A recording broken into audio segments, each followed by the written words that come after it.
क्या कभी तुम्हें किसी रिश्ते में वह मुकाम महसूस हुआ है जब अचानक यह एहसास होता है कि तुम उस इमोशनल तूफान, उस खींचतान और उस अस्थिरता से कहीं ज्यादा कीमती हो जिसमें तुम जी रहे थे?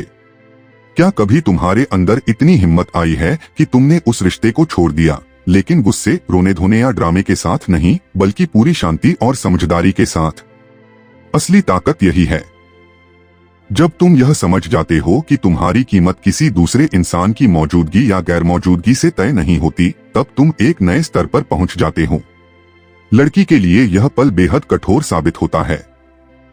जब उसे आखिरकार यह समझ आता है कि उसने तुम्हें खो दिया है, तो यह एहसास उसके दिल दिमाग पर किसी ठंडी और बेरहम लहर की तरह टकराता है। यह सिर्फ एक कमी नहीं होती, यह एक खालीपन होता है जो उसे अंदर से झकझोर देता है।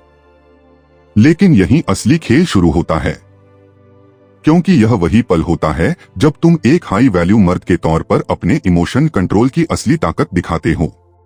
यही वह चीज है जिसे स्टोइक्स जैसे मार्कस ऑरेलियस, एपिक्टेटस और सेनेका ने हमें सिखाया था कि इमोशनल डिटैचमेंट कमजोरी नहीं बल्कि असली ताकत है।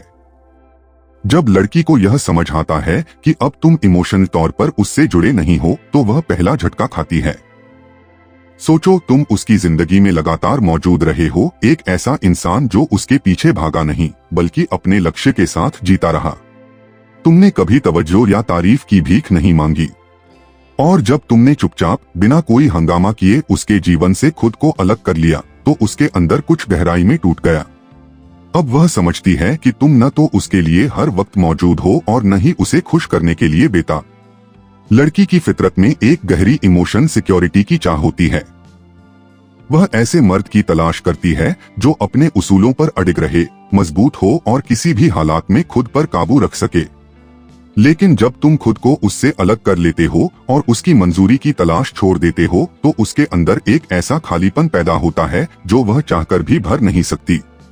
यही वह जगह है जहां उसे एहसास होता है कि तुम उतने आसानी से बदलने लायक नहीं थे जितना उसने सोचा था।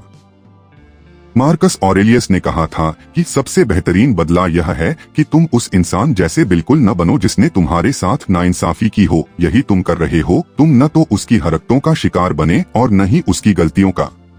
तुमने चुपचाप इज्जत और धैर्य के साथ दूरी बनाई। यह किसी बदले की कहानी नहीं है, बल्कि यह दिखाने का सबूत है कि तुम्हारी भावनाएं किसी और के रवैये पर निर्भर नहीं। जब तुम उसकी हरकतों पर कोई प्रतिक्रिया नहीं देते, तो यही उसके लिए सबसे बड़ा झटका होता है। फिर आता है दूसरा दौर, पछतावे और अंदर झांकने का।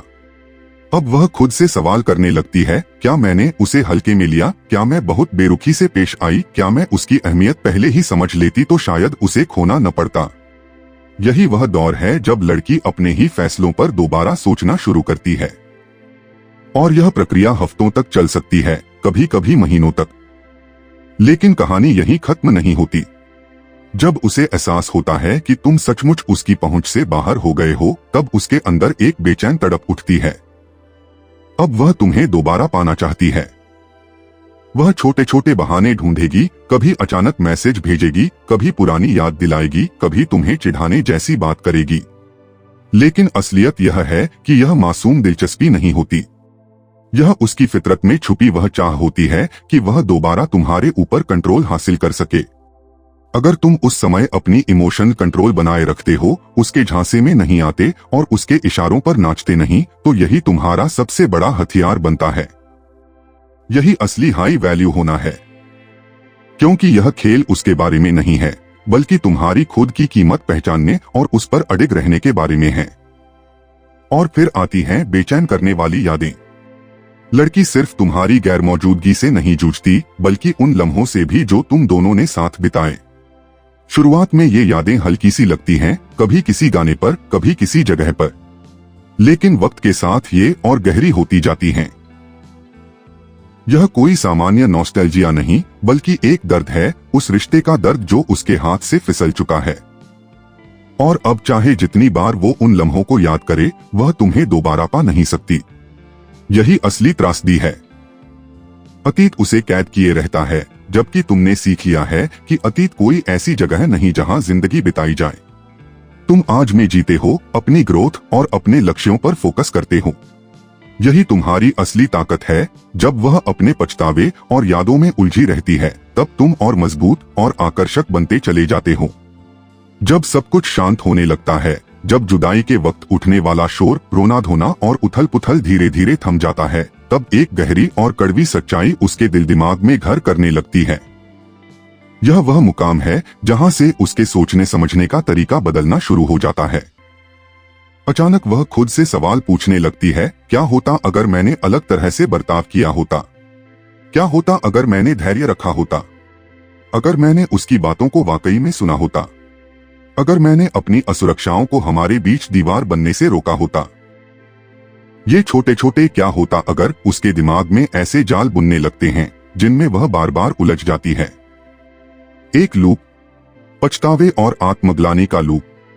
बाहर से देखने पर ये सवाल मासूम लग सकते हैं, मगर हकीकत में यही सबसे खतरनाक होते हैं। ये इंसान को इस यकीन में डाल देते हैं कि शायद वह अतीत को बदल सकती है, उसे फिर से जी सकती है या सुधार सकती है। लेकिन असलियत तो यही है जिसे महान स्टोइक दार्शनिक सेनेका ने समझाया था, हम अक्सर असलियत से ज्यादा अपने ख्यालों में तकलीफ उठाते हैं। यह क्या होता अगर असल में दिमाग की बनाई कहानियां हैं। इनका हकीकत से कोई लेना देना नहीं। इनमें दम नहीं होता, लेकिन इनमें इतनी ताकत जरूर होती है कि ये इंसान को आगे बढ़ने से रोक देती हैं। ये छलावे हैं, ऐसे ही छलावे जिनमें कई मर्द भी फंस जाते हैं। जब वे इस सोच में अटक जाते हैं कि मैं और बेहतर कर सकता था या काश ऐसा किया होता, तो उनकी ग्रोथ रुक जाती है। यही सच यहां भी लागू होता है। जो लोग हमेशा क्या होता अगर की गिरफ्त में जीते हैं, वे न तो आज को जी पाते हैं और न ही आने वाले मौकों को पहचान पाते हैं। वे खो जाते हैं उस भूतकाल में जिसे कोई भी दोबारा जी नहीं सकता। यहीं से फर्क शुरू होता है। यही तुम्हारी स्टोइक ताकत सामने आती है। तुम अतीत में नहीं अटकते। तुम इन बेकार सवालों और फिजूल ख्यालों में नहीं उलझते। तुम्हें पता है कि जो बीत गया वह अब कभी लौटकर नहीं आएगा। तुम्हारा ध्यान आज पर है, इस पल पर है, तुम्हारे मकसद और तुम्हारे सिद्धांतों पर है। जब वह लड़की क्या होता अगर की मायावी दुनिया में भटक रही होती है, तब तुम मजबूती से आगे बढ़ रहे होते हो, पूरी जागरूकता, पूरी समझ और एक स्पष्ट दिशा के साथ। धीरे धीरे जब उसके जज्बातों का धुंधला कोहरा साफ होता है, तब वह आखिरी और सबसे दर्दनाक मंजिल तक पहुंचती है, एहसास की मंजिल। यह समझ कि तुम अलग हो, तुम्हारी कोई जगह नहीं ले सकता। यह सिर्फ तुम्हारी गैरमौजूदगी को महसूस करने की बात नहीं है, बल्कि उस जुड़ाव और उस एहसास को याद करने की बात है जो उसने सिर्फ तुम्हारे साथ महसूस किया था। कोई दूसरा मर्द वैसी मजबूती, वैसा आत्मविश्वास, वैसी स्थिर मौजूदगी उसे नहीं दे सकता जैसी तुमने दी। यही बात तुम्हें हर भीड़ से, हर आम इंसान से अलग बना देती है। और जब वह यह मान लेती है, तब उसके पास कोई चारा नहीं बचता सिवाय इसके कि वह स्वीकार करे उसने कुछ बेहद कीमती खो दिया है। लेकिन यहाँ सिर्फ उसकी बात नहीं है, यहाँ तुम्हारी भी बात है। तुम्हारी असली खासियत इसी में है कि तुमने जिंदगी जीने का हुनर अपने उसूलों पर खड़े होकर सीखा है। तुम छोटे मोटे चाहतों में नहीं बहते, तुम जज्बातों की लहरों में डूबते नहीं। तुम उसी मजबूती से खड़े रहते हो जैसे स्टोइक दार्शनिक खड़े रहे। सोचो, अलेक्जेंडर द ग्रेट को उसने अपनी कीमत समझी।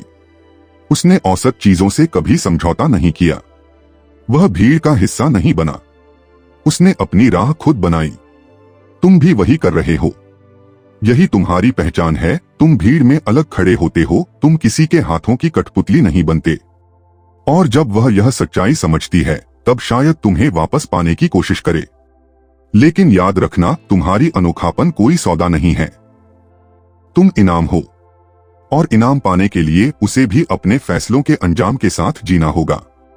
जैसा कि मार्कस ऑरेलियस ने कहा था, जो चीजें तुम्हारे काबू में नहीं हैं, उन पर अपना वक्त मत जाया करो। तुम उसके दिल में उठी कद्र या पछतावे को कंट्रोल नहीं कर सकते, लेकिन तुम अपने कर्मों को जरूर कंट्रोल कर सकते हो। और तुम्हारे कर्म तुम्हारे हर शब्द, हर बहाने और हर अफसोस से कहीं ज्यादा असरदार होते हैं। याद रखो, जब कोई लड़की यह महसूस करती है कि उसने तुम्हें खो दिया है, तो यह सिर्फ उसका पछतावा नहीं होता। यह इस बात का आईना होता है कि तुम अब कैसे इंसान बन चुके हो। जैसे मार्कस ऑरेलियस ने एक पूरे साम्राज्य को साफ सोच और भावनात्मक संतुलन से संभाला, वैसे ही तुम भी अपने जीवन को अनुशासन, धैर्य और स्पष्टता से चला रहे हो।